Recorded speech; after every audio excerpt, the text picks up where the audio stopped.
System அப்படின்னு சொல்லுவாங்க. பல விதமான இதுக்கு பேர். இதுல என்ன அப்படின்னா 4 பகுதிகள் இருக்கு.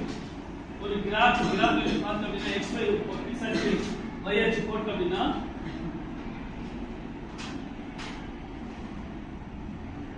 புரியல 4 பகுதி.